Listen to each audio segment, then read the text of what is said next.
How to talk to anyone, anywhere, anytime. Most advice about talking to people is wrong. They tell you to use better openers. They tell you to be confident. They tell you to just be yourself. But none of that explains why in some moments you can easily talk to people and in other moments you feel completely locked up with this internal pressure stopping you. It doesn't explain why one day you can be completely relaxed with strangers and then completely tense the next, or why location or timing or vibe can matter so much. If talking were a skill problem, consistency wouldn't be so fragile. The real issue isn't how you talk to people, it's what happens internally before you even open your mouth. So here's what most guys miss. When you believe that you need the right moment, the right mood, or the right version of you to go and speak, you'll spend ages just preparing and thinking and analyzing and planning and not actually living, not actually going to do the thing you said you would do. So then you don't talk when you want to. You only talk when conditions feel safe. And most of the time, they don't. They don't feel safe. Most of the time, you probably have crippling anxiety, overwhelming pressure to do it or not do it. So you hesitate, you delay, you spend so much time mentally rehearsing instead of actually engaging externally. And slowly a conversation isn't something then that you just do.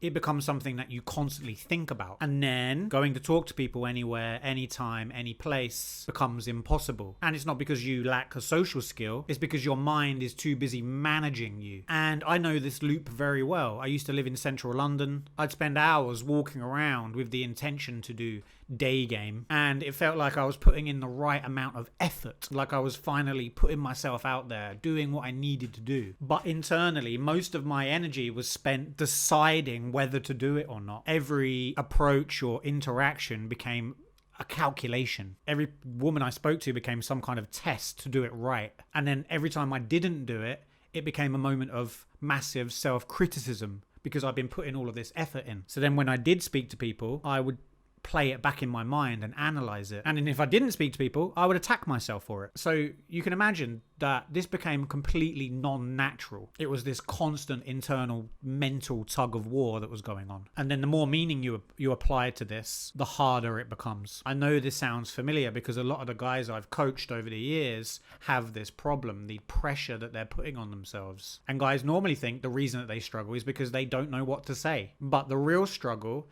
is that what you say has suddenly become attached to your identity. It's no longer just a conversation with another human being. It becomes proof that you're confident, or evidence that you can overcome fear, or a test of your progression. So once conversations carry that kind of weight, your nervous system will step in. So then you realize that hesitation isn't weakness, it's protection, because this avoidance brings a lot of relief. And then because you don't act, this relief just gets reinforced. So then subconsciously, your brain learns one thing. Silence, avoidance, walking around for ages feels a lot safer than exposure because simple conversations are now just too heavy. So this is why anytime, anywhere, anybody feels unrealistic. And it's not because it is, but it's because it's coming from the wrong place. You're trying to talk to people from the wrong place. You're waiting to feel ready. You're waiting to feel calm. You're waiting to feel like this confident version of you. But when that version never arrives, because the waiting itself is the problem, the pressure just increases and increases. The shift is knowing that talking to people is easy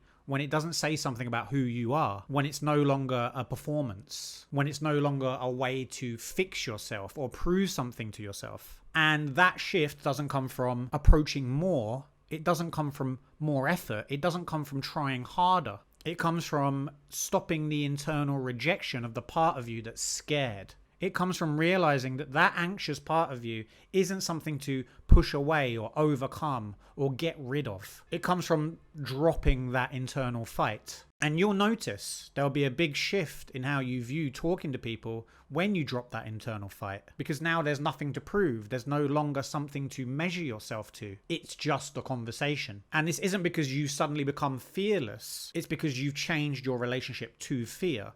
The pressure has lifted. So talking to anyone, anytime, any place isn't about confidence. It's about removing these internal conditions you've placed on yourself. Once just conversation isn't carrying the weight of identity, worth or outcome, it becomes very light again. And light things move easily, they flow easily. Do you soon realize that there's nothing broken about you? There's nothing wrong with you. It's just a system that you've learned, a system that was protecting you. And systems that were learned can be unlearned.